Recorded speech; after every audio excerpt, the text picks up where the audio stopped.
चलो question number कहाँ तक बता दिए थे? हाँ 19 ना। बीच में कोई क्वेश्चन अगर आपको पूछना है तो आप पूछ सकते हैं परीक्षाभ्यास का। परीक्षाभ्यास का कोई भी क्वेश्चन अगर आपको पूछना है 19 के पहले तो आप पूछ सकते हो। अब 19 के बाद वाला क्वेश्चन कहाँ से हम लोगों को देखना है? 20 नंबर देखिए दिया है कि 220 वोल्ट और 100 वाट। देखिए 220 वोल्ट की बैटरी और 100 वाट, ये पावर जब हम पढ़ेंगे सामर्थ्य, विद्युत सामर्थ्य, तो वहाँ देखेंगे कि विद्युत बल्ब में तंतु का प्रतिरोध होगा।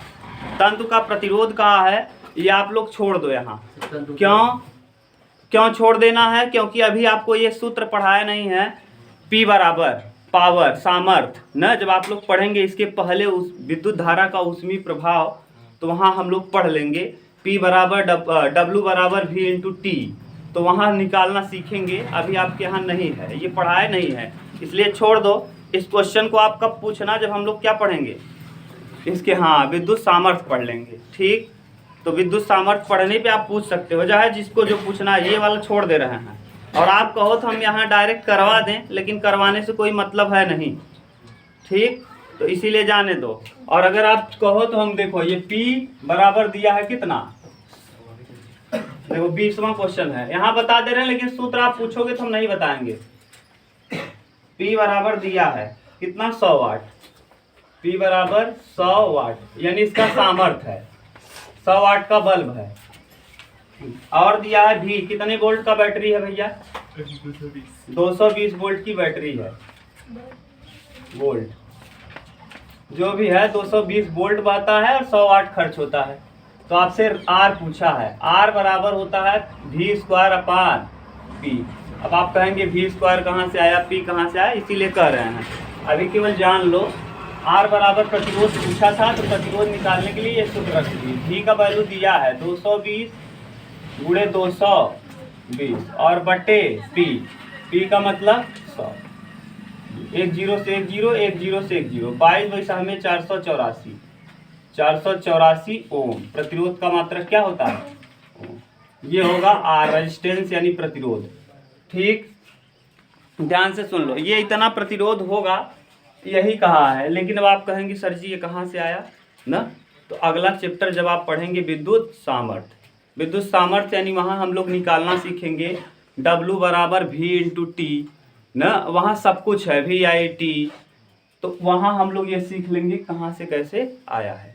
अगला ही चैप्टर है विद्युत धारा का तापीय प्रभाव। वहाँ हम लोग ये भी देख लेंगे कि घरों में हम बिजली किस क्रम में जोड़ते हैं। वहाँ हम लोग ये भी देख लेंगे कि इस्त्री किस तरह से काम करता है। वहाँ हम लोग ये भी देख लेंगे कि माने वो हीटर किस तरह से काम करता है। वहाँ हम लोग ये भी देख लेंगे कि फ्यूज तार क्या होता है। ठीक, वहाँ आपको कुछ छूटेगा नहीं, ईमानदारी से आप केवल सुन लो मेरी बातों को।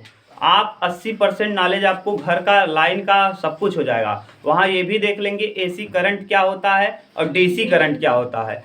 आपके घरों में AC आता है कि DC आता है? AC खतरनाक होता है कि DC खतरनाक होता है न? कौन फ्लक्चुएट करता है, कौन बढ़ता घटता रहता है और कौन बढ़ता घटता नहीं बल्कि स्टेबल रहता है, सब कुछ वहाँ देखेंगे। लेकिन जब आप शांत रहोगे, ईमानदारी से सुनोगे, पढ़ोगे तो हर चीज़ समझ में आ जाएगा। मैं गारंटी ले रहा हूँ, आपको कुछ पढ़ना नहीं, यहाँ पढ़ लो, वहाँ जाके आप लिखोगे, देखना परीक्षा में एकदम सेम टू सेम फंसेगा। परीक्षा का ही करवा रहे हैं, पढ़ाए हैं। और 20 नंबर हो गया। 21 नंबर देखो आप, किसी धातु के तार की विद्युत प्रतिरोधकता निम्न में से किस पर निर्भर करती है? यानी प्रतिरोधकता ना, प्रतिरोधकता किस पर निर्भर करती है? इसकी लंबाई पर। लंबाई बढ़ने पे प्रतिरोध क्या होता है? बढ़ जाता है। दूसरा कहा है इसके अनुप्रस्थ काट के क्षेत्रफल पर। अगर क्षेत्रफल बढ़ेगा तो प्रतिरोध कम होगा, क्षेत्रफल घटेगा तो प्रतिरोध बढ़ेगा, ये बता दिए थे। इसके पदार्थ की प्रकृति पर, सभी पर, पदार्थ की प्रकृति पर भी प्रतिरोध बढ़ता है। जैसे देखो, चांदी में प्रतिरोध कम रहता है, सोने में और कम रहता है। लेकिन अगर यही हम पारे में लगा दें, एल्यूमिनियम लगा दें, तो प्रतिरोध ज़्यादा होगा। जितना ज़्यादा प्रतिरोध होगा उतना ज़्यादा बिजली खर्च होगा। क्योंकि जितना ज़्यादा रुकावट रास्ते में होगा, अपना दिमाग लगाया करो, जितना ज़्यादा रास्ते में ब्रेकर होगा, ध्यान से बताना, तेल उतना कम खर्च होगा कि ज़्यादा? बस वही चीज़ है। यानी जितना ज़्यादा रुकावट उतना ज़्यादा धारा का व्यय होगा। यही तो है। अब आपसे ये पूछा है किसी धातु की प्रतिरोधकता केवल पदार्थ की प्रकृति पर निर्भर करती है। ठीक, आगे प्रतिरोधकता पदार्थ की प्रकृति पे, लेकिन अगर पूछ ले प्रतिरोध तो किस पे निर्भर कर जाएगा? प्रतिरोधकता अलग है, वो प्रतिरोधकता रो वाला, और आर नहीं। रो तो बगल में था ना, और आर बराबर रो एल अपान ए, तो रो के विषय में कहा है, आर के विषय में, प्रतिरोध नहीं प्रतिरोधकता। अगर आपको कंफ्यूजन हो ना, अलग चीज है वो। प्रतिरोध और प्रतिरोधकता में बहुत अंतर है। यहाँ देखो प्रतिरोधक ये लिखा है, विद्युत परिपथ में धारा का प्रवाह रोकता है, धारा का प्रवाह उत्पन्न कर प्रतिरोधक कहलाता है, इसके इलेक्ट्रॉन। यहाँ देखो लिखा है खूब अच्छे से ना। तो प्रतिरोध और प्रतिरोधकता में अंतर बहुत है। ठीक, यहाँ कहा है कि किसी प्रतिरोधकता। अब आगे देखिए, विद्युत निम्न परिपथ में ए और बी के बीच तुल्य प्रतिरोध बताओ। आप बता लोगे 100% आप बता लोगे इस प्रश्न को। देखो कौन सा क्वेश्चन है बोलो जरा। 22 में शुरू में ही देखो ऐसे जुड़ा है प्रतिरोध। 22 नंबर यहां से देखो चला है ए बिंदु, ये बिंदु ए है, यहां से दो सिरे बट गए हैं।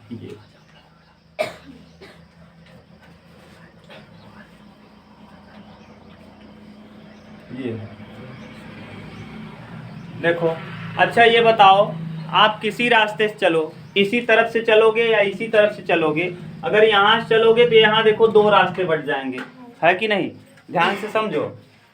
अगर हम यहाँ से चलें, देखो यहाँ से चलें तो मान लो सर जी कहो सर जी आप यहाँ से लीजिए, तो यहाँ से जब चलोगे तो कितने रास्ते हो जाएंगे? एक ऊपर और एक नीचे। यहाँ से प्रतिरोध जुड़ा ही नहीं है। हाँ, अब ये बताओ कि इसमें ये पहला सिरा यहाँ, इसका पहला सिरा यहाँ, इसका भी पहला सिरा यहाँ, इसका दूसरा सिरा यहाँ और इसका भी दूसरा सिरा जुड़ा है। यानी ये कौन सा क्रम हो गया? समांतर क्रम। अगर ऐसे पैरेलल लगा ऊपर नीचे हो तो समांतर क्रम, डायरेक्ट जुड़ा हो तो श्रेणी में। तो समांतर जुड़ा है और यहाँ प्रतिरोध भी दिया है 1 ओम और 0.5। ये वाला दिया है 1 ओम, ये वाला भी दिया है 1 ओम और ये दिया है 0.5 ओम, यानी आधा। 0.5 मतलब आधा ओम। तो पहले हम किसको हल करेंगे? इसको। तो किस क्रम में? समांतर।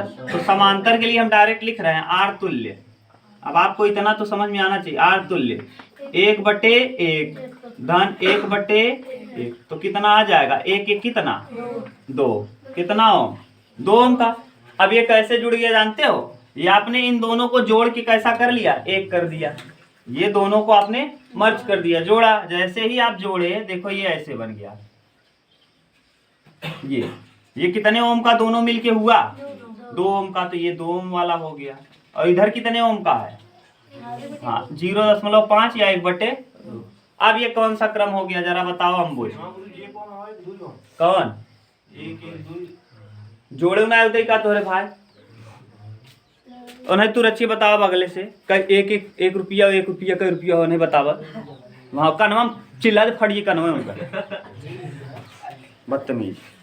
एक तुमको जोड़ने नहीं आता? क्या आदमी है यार यहाँ बैठे हुए। एक और एक जब जोड़ नहीं पा रहे हो तुम क्या करोगे? 10 पढ़ने आए हो।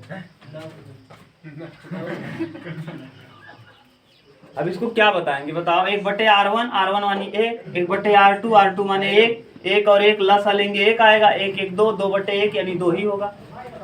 अब उसमें हम क्या जोड़ें बताओ। अब ये ऐसी आप अपने लेवल को नहीं देख रहे हो। मेरा लेवल क्या है? 1 जोड़ने नहीं आ रहा है। क्या गजब के आदमी हो। भिन्न का जोड़ सीखो। तुम्हारे घर में एक वो में कोई लड़का पढ़ता होगा किसी इंग्लिश मीडियम में, उससे सीख लो बैठ के 2 दिन। अब ये देखो कौन सा क्रम हो गया हम बोझे। अब क्या करेंगे? डायरेक्ट जोड़ेंगे। निकाल दो आर तुल्य। हाँ यही दोनों जोड़ो। 2 रुपए और आधा रुपए, 2.5 रुपए, 2 रुपए 50 पैसे। आंसर हो जाएगा ओम, क्योंकि प्रतिरोध है। ये देखो कितना दिया होगा।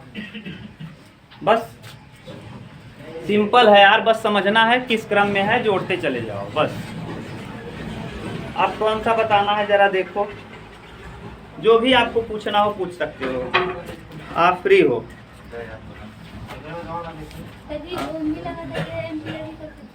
नहीं, एम्पियर क्यों कर सकते? प्रतिरोध का मात्रक क्या होता है? धारा का मात्रक एम्पियर होता है। जब आई निकालेंगे तब तो लिखेंगे एम्पियर। बोलो कौन बाद वाला? 23। R1 R2 दो प्रतिरोधक तार समांतर क्रम में जुड़े हैं, इनका तुल्य प्रतिरोध होगा। इनका तुल्य प्रतिरोध बताओ 23 नंबर। बिल्कुल सिंपल है। समांतर क्रम के लिए तुल्य क्या होता है? 1/R तुल्य, यही होता है। और दो लोग जुड़े हैं तो 1/R1 और प्लस 1/R2। लस जरा इनका दोनों का लो तो क्या आएगा? R1 और R2 आ जाएगा। अब यहाँ R1 से तो R1 कट जाएगा, बचेगा क्या? R2। और यहाँ R2 से R2 कट जाएगा, बचेगा क्या? R1। क्या बच जाएगा? तो 1/R तुल्य बराबर क्या हो जाएगा भैया? हाँ, R1 प्लस R2/R1 इंटू। अब देखो R तुल्य नीचे है, हमको R तुल्य चाहिए तो हम इसको क्या करें? पलट दें। जब पलट देंगे तो हमको डायरेक्ट क्या मिल जाएगा? R तुल्य। डायरेक्ट क्या मिल जाएगा? तो R तुल्य बराबर बोलो क्या हो जाएगा? उल्टा कर दो, इसको भी उल्टा कर दो। R1 R2 बटे R1 प्लस R2। आगे पीछे इसको लिख सकते हो। आप कहोगे क्यों? 3 और 2 रुपए जोड़ो कितना आएगा? और 2 और 3 रुपए जोड़ो कितना है? 5 आएगा। यानी R2 चाहे R2 R1 लिखो, 3 2 लिखो, चाहे 2 3 लिखो, आने वाला सेम है। हम इसलिए R1 प्लस R2 कर दिए क्योंकि देखने में क्या लगेगा? अच्छा। बस मिला लो कौन सा विकल्प सही है। बस जो भी है विकल्प अपना मिलाओ। और कौन पूछना है? पूछो। आप कुछ भी पूछ सकते हो, आज फ्री हो एकदम। हाँ 25। हाँ 25 देख लो। हाँ चाहे जो पूछोगे आराम से केवल पूछो, आपने हम ना बताएं तब कहो। डिस्टर्ब मत करो, बस चाहे जितना टफ पूछोगे, चाहे जो लाओगे हम बताएंगे, हमारा काम है बताना। देखो निम्न परिपथ में धारा I का मान, यानी धारा पूछा है। आपको ये क्लियर है कि धारा ओम का नियम अगर याद करो तो ओम के नियम से V बराबर क्या होता है? I into R। हमको पूछा है I ना। अगर हमको कहीं से V मिल जाए और R मिल जाए तो हम काम कर लेंगे। दो चीज अगर हमको पता चल जाती है निकल ही जाएगा, है कि नहीं? तो हम इसको निकाल लें, इसको निकाल लें। बस जैसे आप सोचो आपको बरौत जाना है, आपको स्कूटी मिल जाए और उसमें तेल मिल जाए, बरौत तो पहुंच ही जाओगे, है कि नहीं? तो बस यही है। अगर R और V मिल जाए तो I हमको कंफर्म है मिल जाएगा। अब चित्र जरा बनाओ। चित्र में देखो दिया क्या है? ऐसे ये, लेकिन चित्र को आपको समझना पड़ेगा थोड़ा सा, बस है।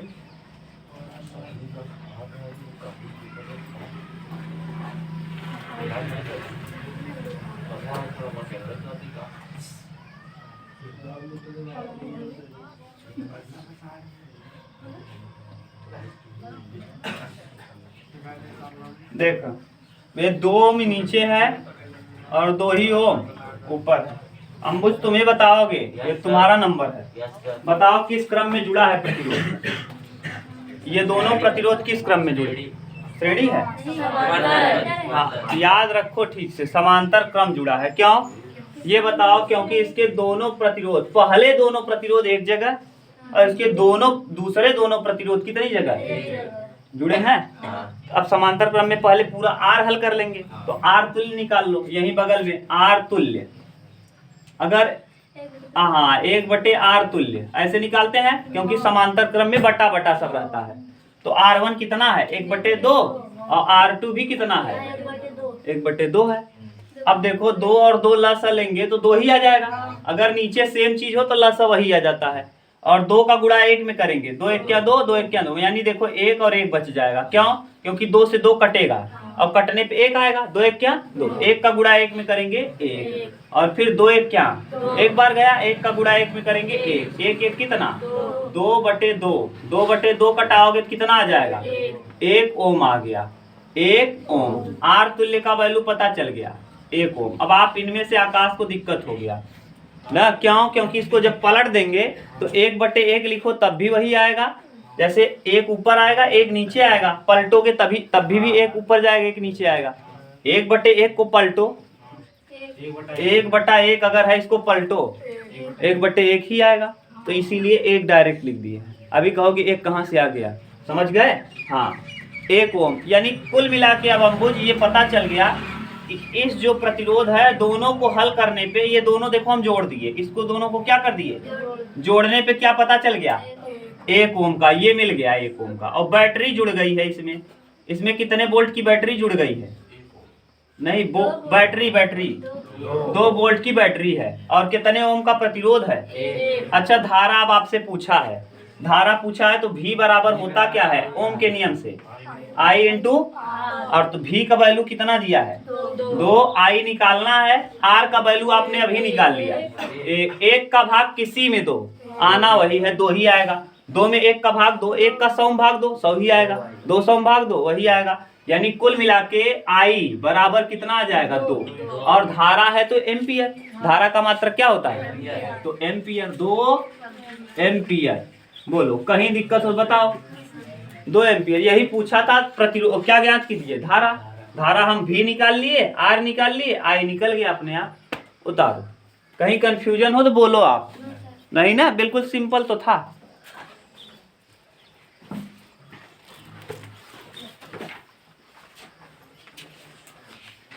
और कोई बताना है? इसके बाद वाला बता दें, 2013 और 12 में आया है। हाँ, इसको कर लो। तो आप चाहे जो पूछोगे बताएंगे, चाहे जो आज कल 2 दिन आपको कराएंगे ये। हाँ, अभी कल भी कराएंगे जैसे कंप्लीट हो जाए। चलो देखो, आप बात मत करो। 25 के बाद कौन सा? 26 नंबर। 26 वाला कर लोगे कि हम करें? प्रत्येक 4 ओम प्रतिरोध वाले n चालकों को समांतर क्रम में जोड़ा जाता है। इस संयोजन का तुल्य प्रतिरोध ज्ञात कीजिए। इस संयोजन का क्या ज्ञात कीजिए? तुल्य प्रतिरोध ज्ञात कीजिए। n बार जोड़ा गया है, कई बार?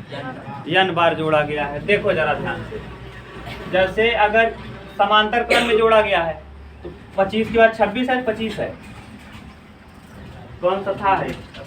26 है। कितनी बार जोड़ा गया जानते हो? n बार। ऐसे सोचो, इधर देखो, ये है, यहाँ से देखो एक ऐसे चला, 1 पहला, फिर यहाँ दूसरा, फिर तीसरा, फिर चौथा, ऐसे ही जुड़ा है। कितने n प्रतिरोध जुड़े हैं, एक तो नहीं n तो जुड़ा है ना। अब n प्रतिरोध जुड़ा है तो समांतर क्रम के लिए होता क्या है? समांतर क्रम के लिए गोलू नहीं पढ़ना है क्या तुमको? पंजा अगर लड़ाना है तुझको बेवकूफ ना, तो तू जा बाहर लड़ा, निकल यहां से।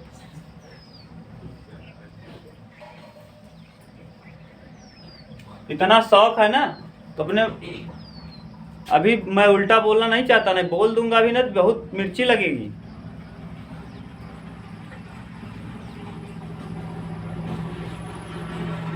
एक बटे आर तुल्य बराबर, देखो 1/4 ओम है। कितने कितने ओम का? 4 ओम का। और n बार जुड़ा है, n बार कितनी बार? 1/4, 1/4, 1/4 प्लस डॉट डॉट डॉट कितनी बार? हाँ, n/4, यानी ये n बार जुड़ा है। ऐसे ही जोड़ते जाओ n बार। ठीक, तो n बार यहाँ है। अब आप ये बताओ, जैसे हम जैसे बोल रहे हैं वैसे सुनना। जैसे अगर मान लो 1/4 है, 1/4 है, 2 बार होता तो देखो जोड़ोगे तो 1 4 नीचे लस आ जाएगा, और 1 कितना? अगर 2 बार है तो 2/4 आ रहा है। अगर मान लो यही 3 बार होता अंबुज तब 1 2 3 कितना आ जाता? 3/4। अगर यही 4 बार होता तब 4/4, और अगर यही n बार होगा तब n/4। दिमाग लगाओ थोड़ा। जैसे अगर 1 बार है तो 1/4, 2 बार है तो 3 बार है तो क्यों? क्योंकि 1 2 3, क्योंकि लस नीचे सेम है, और 3 बार रहेगा 3/4। अगर 4 बार रहेगा 4/4, और 5 बार रहेगा तो 1 2 3 4 5/4। 4 लस आएगा ही क्योंकि सबके नीचे क्या है? अच्छा, अगर ये n बार हो तब क्या लिख देंगे? n/4 लिख देंगे। बस सिंपल है। बस यही कर दो, 1/r तुल्य बराबर 1/r तुल्य बराबर क्या हो जाएगा, n/4। n बार है तो n/4। अब r तुल्य करेंगे तो नीचे वाला ऊपर कर देंगे, r तुल्य बराबर क्या आ जाएगा भैया, 4/n ओम। प्रतिरोध है तो क्या बोलो, कहाँ दिक्कत अगर हुआ किसी को तो बोलो, और नहीं है तो कोई बात नहीं। एक बार जोड़ोगे 1/4, 2 बार जोड़ोगे 2/4, 3 बार जोड़ोगे 3/4, अब n बार जोड़ दें तब n/4, उल्टा कर दो 4/n, यही उत्तर हो जाएगा, सिंपल। अब अति लघु उत्तरी में अब सुनते जाओ, अब है नहीं हल करना, हम बताते जा रहे हैं, जहां हल करने की जरूरत पड़ेगी आप किताब देखो, पूछ लेना कि सर रुक जाइए इसको बताइए, ये नहीं समझ में आया। हाँ आप किताब में देखते रहो, 2-3 लोग अपना अपना किताब। एक इलेक्ट्रॉन पर कितना तथा कैसा आवेश होता है। एक इलेक्ट्रॉन पर आवेश अगर याद करो तो 1.6 इंटू 10⁻⁻19 कूलाम, 1.6 × 10⁻⁻19 कूलाम होता है। और ये कैसा आवेश होता है, ऋणात्मक आवेश, क्योंकि इलेक्ट्रॉन कैसा होता है, ऋणात्मक, तो इसलिए कैसा आवेश हो जाएगा, ऋणात्मक। तो E बराबर अगर याद करो आप तो ये था, E बराबर क्या था, 1.6 इंटू 10⁻⁻19। मैंने ये भी कहा था इलेक्ट्रॉन निगेटिव होता है, और प्रोटॉन अगर पूछ लेता तो 1.6 इंटू 10⁻⁻19 कूलाम ये भी होता, ये भी कूलाम होता, ये भी कूलाम ही होता, लेकिन दोनों में अंतर क्या है कि जो प्रोटॉन होता है वो पॉजिटिव होता है, इलेक्ट्रॉन तो यहाँ निगेटिव लगा देंगे, यहाँ पॉजिटिव। तो यही पूछा है कि एक इलेक्ट्रॉन पर कितना तथा कैसा आवेश होता है। एक इलेक्ट्रॉन पर 1.6 इंटू 10⁻⁻19 कूलाम आवेश होता, और कैसा आवेश होता है, ऋणात्मक। माइनस ना लिखेगा वहाँ, ऋणात्मक लिखेगा, माइनस लिखोगे तो काट देगा, ऋणात्मक लिखा जाएगा, ठीक। और अगर कह दे एक प्रोटॉन पर कितना आवेश होता है तथा कैसा होता है, तो एक प्रोटॉन पर 1.6 इंटू 10, जितना इलेक्ट्रॉन पे होता है उतना ही प्रोटॉन पे भी होता है, लेकिन ये कैसा होता है, धनात्मक होता है। बस समझ गए, ये था, आपकी किताब में दिया भी है, आप पढ़ सकते हो। एक इलेक्ट्रॉन पर ऋणावेशित कण होता है तथा इस पर 1.6 × 10⁻⁻19 कूलाम आवेश होता है। विद्युत धारा को परिभाषित कीजिए। आवेश प्रवाह के समय दर को क्या कहते हैं, विद्युत धारा कहते हैं। विद्युत धारा किस क्रम में जुड़ा होता है, श्रेणी क्रम में। I बराबर होता है Q/T। Q का मतलब कूलाम और T का मतलब सेकेंड, कूलाम प्रति सेकेंड, या इसी का मात्रक होता है एम्पियर। क्या होता है, याद करो धारा को हम जब जोड़ रहे थे तो विद्युत धारा किस में जुड़ा था, श्रेणी क्रम में, क्योंकि श्रेणी क्रम में जोड़ने पे पानी का रास्ता बदलता तो धारा नहीं बदलता, इसीलिए धारा किस क्रम में जुड़ी होती है, श्रेणी क्रम में। विभवांतर बदल जाता है तो विभवांतर कब जुड़ता है, समांतर क्रम में। आगे एम्पियर को परिभाषित कीजिए। यदि किसी परिपथ में 1 सेकंड में 1 कूलाम का आवेश प्रवाहित होता है तो उसे हम कहते हैं 1 एम्पियर धारा गई। क्यों, क्योंकि I बराबर होता है Q/T। देखो हम लिख भी दे रहे हैं, I बराबर क्या होता है, Q/T। अगर 1 सेकंड में 1 कूलाम आवेश प्रवाहित हो रहा है तो हम कह देंगे 1 एम्पियर की धारा क्या हो गई, प्रवाहित हो गई, क्योंकि धारा का मात्रक क्या होता है, एम्पियर। अगर कूलाम का मतलब 1 कूलाम और 1 सेकेंड, अगर 1 सेकेंड में 1 कूलाम का आवेश किसी परिपथ में प्रवाहित हुआ, परिपथ यानी तार है, बंद परिपथ चाहे खुला परिपथ हो, लेकिन बहेगा तो तार ही में, धारा किस में बहेगी, तार। प्लास्टिक में तो धारा बहने वाली नहीं, चालक होना चाहिए।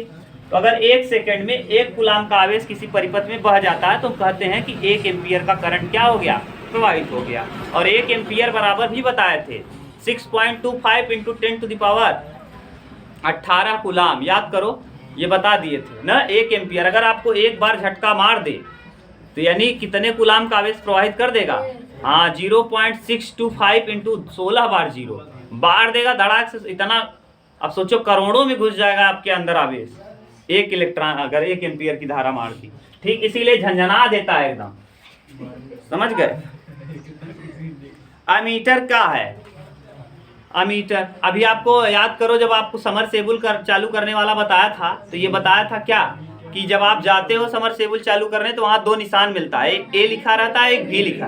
अमीटर धारा को मापता है और V वोल्ट यानी विभवांतर को मापता है। विभवांतर यानी कितना आपके घर में लाइन आया है, 250 वोल्ट आया है, 260 वोल्ट आया। अंबुज तुम तो चालू करते हो ना, आयुष तुम तो चालू करते ही हो, अरे देखते ना, बिना नापे नहीं, एक ऊपर स्विच दिया रहता है ऐसे, हरी बटन, रेड कलर की बटन, उसके ऊपर थोड़ा सा छोटा सा स्विच दिया रहता, उसको जब दबाओगे तो करंट बताता है कितना जा रहा है कितना नहीं ना, तो उसी से पता चलता है कितने वोल्ट का है। कम रहता है 250 से तो कहते हो नहीं नहीं चलाएंगे, नहीं तो गड़बड़ हो जाएगा, मशीन पे ज़्यादा वो पड़ेगा लोड।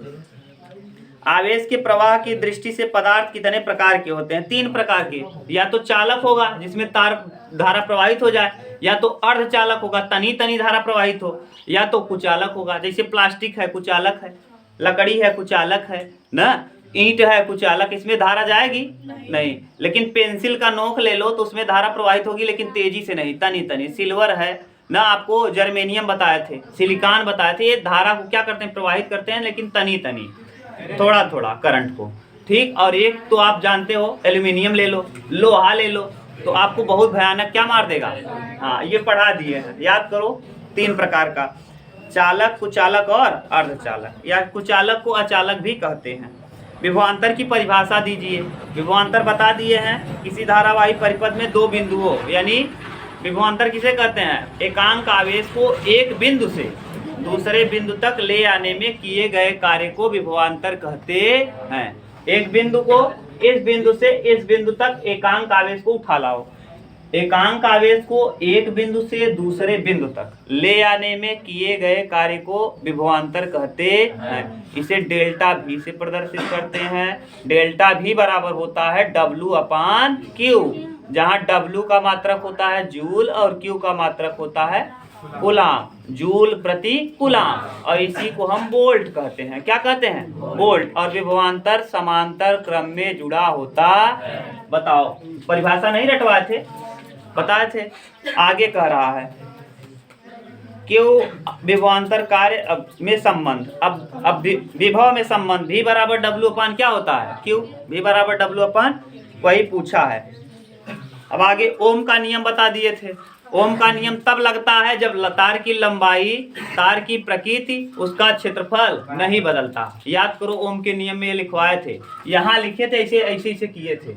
ये लंबाई, अनुप्रस्थ काट का क्षेत्रफल और ताप, भौतिक राशियों पर कोई प्रभाव नहीं डाला जाता। लिखे थे यहाँ, देखना वीडियो में यही लिखे हैं, बिल्कुल यही। ओम के नियम के अनुसार यदि किसी तार की लंबाई, अनुप्रस्थ काट का क्षेत्रफल और ताप पर कोई परिवर्तन न किया जाए तो ऐसी स्थिति में जो धारा होती है वो कांस्टेंट होती है। V is directly proportional to I। यदि V बदलेगा तो I भी बदलेगा, और अगर V नहीं बदलेगा तो I नहीं बदलेगा, अगर इनके प्रकृति पे प्रभाव न डाला। यानी तार की लंबाई वही रहे, तार का क्षेत्रफल भी वही रहे, बदले नहीं, और तार में ताप भी वही रहे, तो इस पे कोई प्रभाव पड़ने वाला नहीं है। इसका ग्राफ ऐसे खींचे थे, ऐसे सीधा रास्ता गया ऐसे ये। और इसमें एक यंत्र दिखाए थे, कहे थे मेरे पास तो है नहीं उपकरण ना, एक सर के पास है, मैंने आपको दिखा भी दिया था कि वोल्ट मीटर है, तार से जोड़ेंगे, कनेक्ट करेंगे, मशीन यहाँ बना के दिखाया था आपको, याद है? वही है, ठीक। ये पूछा है। आगे क्या कहा है? ओम का हो गया। विद्युत प्रतिरोध की परिभाषा। प्रतिरोध यानी रास्ते में रुकावट, धारा के मार्ग में जो रुकावट उत्पन्न होती है उसे हम क्या कहते हैं? विद्युत प्रतिरोध। जैसे आप चलते हो रोड पे, जितना ब्रेकर है वही आपका क्या है? प्रतिरोध है। अगर ब्रेकर न रहे तो गाड़ी की स्पीड स्लो करोगे नहीं। तो प्रतिरोध यानी रास्ते में आने वाला रुकावट, धारा के मार्ग में आने वाला रुकावट ही क्या कहलाता है? प्रतिरोध कहलाता है। बताओ, कह रहा है यदि किसी परिपथ में विभवांतर में वृद्धि की जाती है तो प्रतिरोध पर क्या प्रभाव पड़ेगा? अगर विभवांतर बढ़ेगा तो प्रतिरोध भी बढ़ेगा, क्योंकि ओम का नियम क्या कहता है? V बराबर I इंटू R। अगर R बढ़ेगा तो V भी बढ़ जाएगा। मान लो I 3 है, R का मान पहले 3 था, तो V का मान कितना आएगा? 3 3 9। अब 3 इसको रखो, I तो सेम रखो। अब इसको विभवांतर प्रतिरोध को 5 कर दो, तो 5 3। अब विभवांतर कितना हो जाएगा? 15 हो जाएगा। तो बताओ, जैसे ही आपने प्रतिरोध को बढ़ाया तो विभवांतर क्या हो गया? बढ़ गया। समझ गए कि नहीं? आप बताओ, देखो, जैसे I तो कांस्टेंट है 3 मान लिए, पहले प्रतिरोध कितना था? 3 का 3 में गुणा करो, पहले विभवांतर कितना रहा था? 9।